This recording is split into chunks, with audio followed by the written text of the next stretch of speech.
Hi guys, ngayong araw nga pala ay araw ng Lunes. Wala nga pala akong pasok ngayon dahil nga red calendar dito sa Japan. Pero hindi naman porket red calendar wala nang pasok lahat ng tao dito. Yung ibang trabaho dito guys ay mayroong pasok, lalo na yung mga food company. Medyo late na rin ako nagising nito, siguro mga 10:30 na nga ng umaga. Kaya kanina pagising ko, gising na si Mami Cherry at naglalaban na. Si Bochog naman at si Ate Saori naglalaro nga dito sa mahigaan namin, habang si Seichi naman guys kumakain siya ng puring doon, nagutom na kasi. Bali yung inalbasal nga pala namin guys, eto na lang yung natirang lugaw kasi sayang naman guys kung di mauubos, kaya hanggat maaari inuubos namin yung mga tirang pagkain. Medyo maaga nga naligo si Mami Cherry kanina, kaya nga yan nagpapatuyo na siya ng buhok. Habang si Bochog niya naman guys ay nangaagaw ng blower, kala mo talaga kaya niyang gamitin Pasensya na pala kayo guys kung halos parang magkakamukha lang naman yung binablog natin araw-araw. Ganito lang naman talaga kasi yung binablog ko guys, yung daily vlog namin, tapos kung ano pa yung mga ginagawa namin. Kaya kung may mga tao man na nagsasawa sa mga vlog namin, pwede nyo naman po itong hindi panoorin at bumalik na lang kayo sa ibang araw kapag gusto nyo na ulit kami makita. Mga bandang tanghali nga guys, wala pa kaming maisip na ulam, kaya ayan pinagluto na lang muna ni Mami Cherry ng itlog sa Ate Saori at saka si Kuya Seichi. Ito rin kasi nare-request nila guys, kapag minsan hindi nila gusto yung ulam, nagpapaluto lang sila ng scramble egg.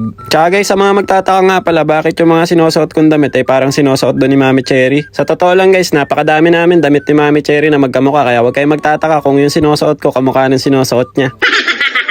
Pagkatapos nga kumain ng mga bata, ito naman yung naisipan ko na ulamin namin ni Mami Cherry. May century tuna kami dito guys, siniwalay ko lang yung sabaw niya sa laman, tapos nagmix lang ako dito ng 3 itlog. Tapos nung napatulo ko na yung sabaw yan, hinalo ko na sa itlog, parang Philippine style lang guys. Di ba ginagawa din natin yan sa Pilipinas? Nagprito na nga din pala ako dito guys ng puting sibuyas, tsaka ako inalagay itong itlog natin na mayroong tuna. Tapos ayan, may ulam na tayo guys, simpleng ulam lang, di ba? At least guys, yung mga diskarte natin sa Pilipinas na medyo matipid na ulam ay nagagawa pa rin natin dito sa Japan. Bali yung sabaw nga pala ng tuna guys, hindi ko yan tinapon, sayang kasi sinet aside ko na lang yan kanina, tapos sinabaw ko na nga lang dito sa may kanin. Hindi naman kasi porket medyo malaki yung sinasahod natin dito guys magiging gastador na tayo.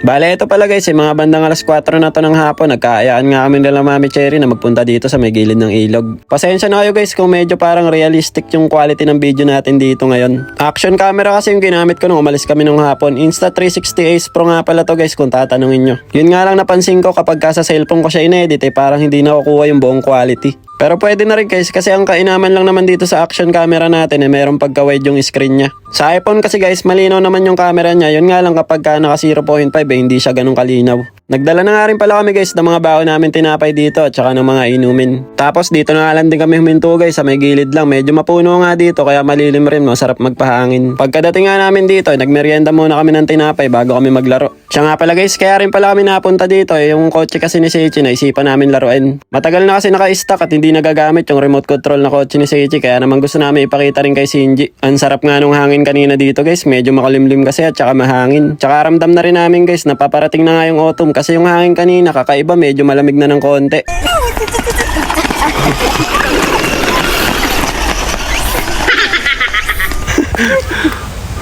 Anong talent mo? Kaya kong kainin yung pako. Lapit ng talent mo, Bochog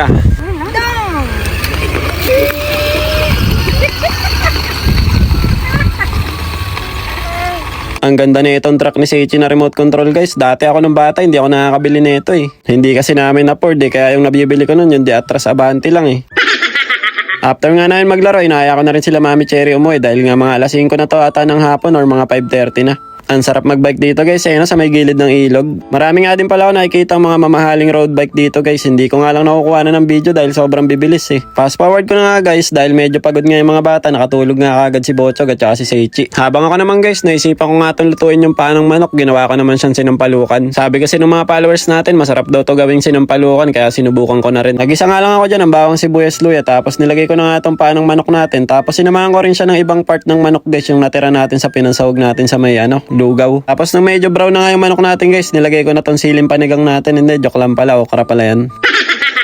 Bali nilagyan ko nga muna pala guys ng tubig at saka ako tinakpan at pinakuluan ko yan ng mga 20 minutes ata. After 20 minutes nga, ito na guys, medyo malambot na nga siya at ilalagay ko na tong sinigang mix. Dahil nga wala naman tayong sampalok dito, ito na nga lang yung ginamit ko guys. Tapos ilalagay na natin tong siling panigang. Siyempre joke lang ulit yun guys, pinapatawa ko lang kayo para naman lagi kayong masaya kapag nanonood kayo ng vlog namin.